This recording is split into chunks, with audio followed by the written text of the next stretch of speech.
I'm Donna Blanchard, and this is your ThinkTech Daily News for Tuesday, April 14th, 2015. Facing a budget deficit of $22 billion, Iraqi Prime Minister Haider al-Abadi met with President Obama today to ask for financial support. President Obama agreed to support Iraq with an additional $200 million to protect its sovereignty. Mr. Abadi is also meeting this week with Christine Lagarde of the International Monetary Fund, Jim Yong Kim, president of the World Bank, and senior executives from oil companies and international banks, including Citibank and Deutsche Bank.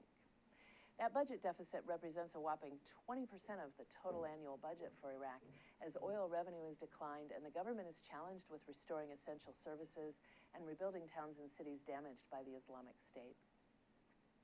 The United Nations Security Council is imposing a legally binding arms embargo on Houthis fighting to take control of Yemen, and the Secretary General is negotiating the delivery of humanitarian aid to Yemenis. The resolution prohibits the sale of weapons to 3 named Houthi leaders, as well as former President Ali Abdullah Saleh and his son, former military commander Ahmed Ali Saleh. The Gulf countries participating in the Saudi-led airstrikes against the Iran-backed Houthis squired drafting of the resolution. It passed with 14 votes. Russia abstained. Russia Ambassador Vitaly Churkin said he favored a ceasefire and arms embargo that would apply to both sides of the conflict.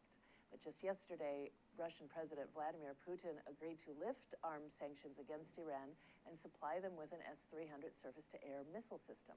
Let's hope that doesn't show up in Yemen.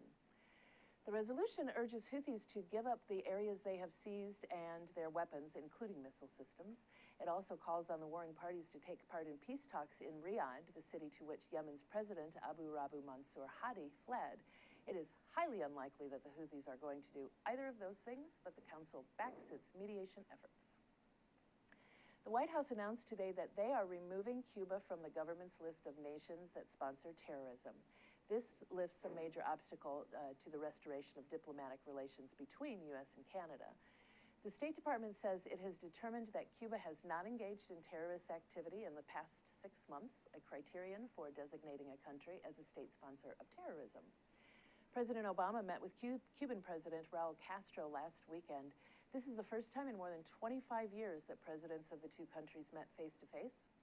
President Obama said, "The Cold War has been over for a long time, and I'm not interested in having battles, frankly, that started before I was born."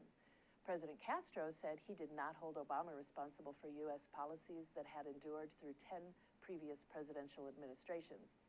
Now, reportedly, most of the meeting focused on what a landmark occasion that meeting itself was.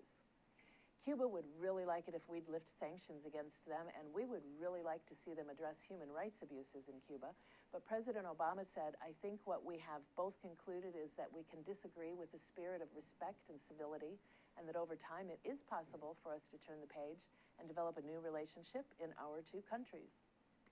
I'm Donna Blanchard, and this has been your ThinkTech Daily News for Tuesday, April 14th, 2015. Ahui ho.